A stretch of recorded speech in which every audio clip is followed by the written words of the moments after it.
We all think that money is really important in life. And while money is a very important aspect of life, it's not the only type of capital that can help you to achieve your goals. This is Jonathan. I'm in New York City. Wall Street is behind me. And what I'd like to talk to you about today is the idea of social capital. Whenever you have a good experience with another person, or that person invests some time and energy into you, the concept they have in their mind of you becomes better. If the ratio is 5 good experiences to 1 bad experience, that person will probably think of you as a friend. So you could think of social capital as, it's like money. If you need a favor from somebody and it's a favor that you need from a really good friend, and you've never really asked that really good friend for favors before, they're gonna be gladly taking care of that favor for you. Let's do an example of the opposite, where say you have a friend who's constantly asking you for favors, constantly taking from you. Their requests are really taking a lot of value. They can make your life very inconvenient. A good example of this is maybe they ask you to take them to the airport all the time. However, when you ask them to take you to the airport, they flake. They don't help you out. After a while, you might start to become resentful of this friend if they're constantly taking value from you and making your life feel way more challenging than it needs to be. They're basically a freeloader in your life, and they're taking so much value that having them in your life is a net negative. Back in the caveman days, if there were a freeloading member of the tribe, chances are that person would get kicked out. Let's say this person was terrible at hunting, yet they ate the most meat. Or they just made the lives of everybody in the tribe way more challenging and difficult than it needed to be. They were an emotional strain on the people in the tribe. Eventually, people in the tribe all agree we need to get rid of this person. So they kick that freeloader out of the tribe. Now you'll notice with most people, when you receive something from someone, there's this tendency that we want to reciprocate and give something back to that person. This is called reciprocity. Now, not everybody has this, and for those of you who don't have this can actually hinder your life a lot. The reason this instinct exists within us is because members of the tribe who didn't reciprocate when they were receiving value from other tribe members, most often they were kicked out of the tribe. And back in the olden days, getting kicked out of the tribe almost meant certain death. There was large predatory animals, the weather was a lot colder, you might eat the wrong food, or you might slip up and have an accident, right? Or if you did have an accident, no one would be able to take care of you. Those of us who have that instinct within us probably got it from a long line of ancestors who also had this instinct. And if they didn't have this instinct, you probably wouldn't exist to be watching this video right now. So, that being said, there's many other people who don't have this instinct, and that's fine in the modern day, although you may get kicked out of your household or you might lose your job, but being a freeloader usually doesn't pay. Do your job when you're at work. Many times you're gonna want to focus and cut out all distractions so that you can get your work done and be a proficient worker, contribute as much value to your superiors as you can. That way, if they like your work ethic, they may hire you to do bigger things or give you a promotion. There's a lot of benefits to doing a good job. If you're solely focused on work and you don't pay attention to the relationships within that organization, you're shooting yourself in the foot. Now, I don't think it's a good idea to waste a lot of time socializing, but I do think there is a major benefit to developing relationships with everybody at your workplace. If you can spend a little time every day talking to different people, especially when you know what they find important, and you talk about those topics that are relevant to that person, over time, you're going to build up social capital with this person. And again, the ratio should be 5 to 1. 5 good experiences to 1 bad experience. So you should be as friendly and outgoing and as nice as you possibly can. That way, if you ever need a favor, you could ask somebody. So this is also important in networking as well. When you're going up and meeting random people, you're not gonna have any social capital with them off the bat. That's where cold approach networking skills are really helpful, because when you understand how to build social capital with somebody very quickly, you can facilitate that interaction towards a win-win outcome. And if you have more people in your social circle having win-win situations, you're going to benefit from that. The more people you help out, the more people are going to want to have you in their lives because you're contributing value to them. Whether it's like a tangible financial type of value, or it's just good positive emotions, people are gonna want to have you in their lives. Now, if you don't have access to tangible value like finances or certain social circles, how do you get started at first? It's doing the cold approach networking, learning how to build social capital with people, or in other words, befriending people. And then from there, you can cultivate more relationships and start connecting people and helping them achieve their goals as well. So that is the art of building social capital. So quickly, I'm just gonna explain how social capital works.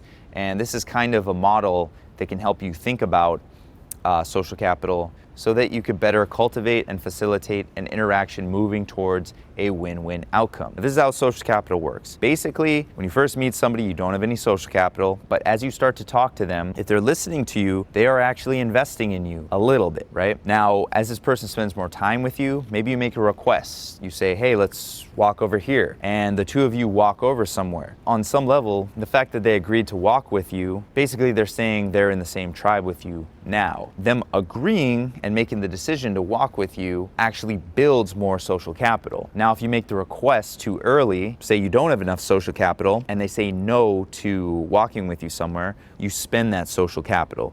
The more no's you get, the more social capital you're spending. However, if they say yes, maybe you could even double or triple your social capital quickly. This is also known as the Benjamin Franklin effect. There's an old story about Benjamin Franklin, and he was trying to befriend a political opponent. Now, this guy was basically causing a lot of problems for Ben, and B. Franklin, he was a really smart dude, and he realized like, hey, I need to befriend this guy. One evening, he was invited to a dinner party. Benjamin approached him and was like, hey, I just noticed that you have a very good collection of books. He complimented the guy. You have a really cool collection of books. I noticed that one rare book on the top shelf, and I was wondering if you would let me borrow it. His political opponent didn't want to look rude in front of all the other guests, and he was complimented, but he wasn't comfortable about giving this book to Ben. He gave the book to Ben anyway. Now, Ben took the book home, put it on his top shelf, didn't really like drag it around the house and get it all destroyed. He wanted to keep it safe, put it on the top shelf, didn't even read it, just left it there. And then after about 2 weeks, he brought the book back to his opponent, thanked him for it. And after that, the political opponent was a lot nicer to Benjamin Franklin when he saw him out, and eventually they became friends. Now, how does this work? If you were to do something, you're going to have to explain to yourself why you did that thing. This is called a rationalization. We human beings are rationalizing machines. We're very irrational, and we tend to create a narrative to help ourselves feel comfortable about ourselves. So basically, by lending Benjamin Franklin this book, this political opponent had to admit to himself that the reason he did that was, Ben, he's actually just a nice guy. I think he's a nice guy. That's why I gave him the book, right? It wasn't the social pressure of the party. It wasn't, I didn't want to lose the validation of the compliment. It wasn't anything like that. It was just, Ben's a nice guy. And then after that, because he made that investment, the social capital with Benjamin Franklin went up. So now he had a lot more social capital with this individual, and they were able to be more collaborative when they worked together. So don't be afraid to ask people for favors, because this will help you build social capital. Now, you have to be careful, because if they say no to your favor, you may lose some social capital. Or if you're always asking to borrow the book, eventually that social capital is going to go down, down, and down, and you're not going to have any more. And that person will resent you and maybe even think of you as an enemy or just a disgusting freeloader that they don't want in your life. So at that point, they're gonna ditch you by the wayside. Social capital is very valuable, and that's why it's important to spend a little bit of time every single day investing time and energy into every single coworker you have. Spending some face time with them makes them like you more. You're just a part of their life and somebody that they want to help, right? Especially when you're mostly helping them. They're gonna appreciate you a lot more if they're investing in you and building that social capital with every investment. Another way you can build social capital too is just hanging out with people, spending time with them, keeping them engaged in a positive way, traveling around with them, going to different places. I talked about that moving with the new person you met example. These are ways to rapidly build social capital. The more you move around with somebody, the more they feel like they like you. The mere exposure effect is a social phenomena where if somebody just sees your face every day, they're gonna feel like they know you. And if their experiences with you are good, remember that 5-to-1 ratio, they're going to feel like they like you. even if cumulatively over 3 months spend, I don't know, like maybe 20 minutes with you. That's why it's important not to put too much pressure on interactions where, say it's a venue that you're frequenting and you interact with the staff. You don't want to put too much pressure on those people for an interaction, because again, you might be taking too much value and that'll kill that social capital. You want to invest a little bit by little bit. Mere exposure effect is going to kick in. That's going to build social capital. And also, you chatting with them, sharing good emotions. Maybe they invest a little bit in you, do you a favor once in a while. You do them a favor, that makes you like them. And then you're going to feel better when you see them. The law of state transference, they're going to feel how you feel when you see them.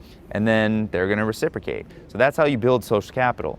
And before you know it, you befriended everybody in that venue. That's your home away from home, just because you have so much social capital with the wait staff or the people who work there or your coworkers. There is this misconception that alpha people have to be these bully type of characters, and this is something that exists for sure, no doubt. However, the same primatologist, Franz Duval, he actually coined the term alpha male chimp. Basically, all those studies he realized later were wrong. When alpha is not actually the bully of the group, the alpha is the person with the most social capital, or the ape with the most social capital in this case. You could look at a celebrity, Kim Kardashian, for example. She's the most widely known person on earth, and she just recommends a brand on her Instagram and people are gonna buy it. She's just printing this capital out of thin air. She has a lot of social capital, right? In a sense. She doesn't know all of her fans personally, obviously, but by seeing her all the time and her becoming a familiar brand, and she's social proof because tons of people know who she is, and the halo effect's kicking in,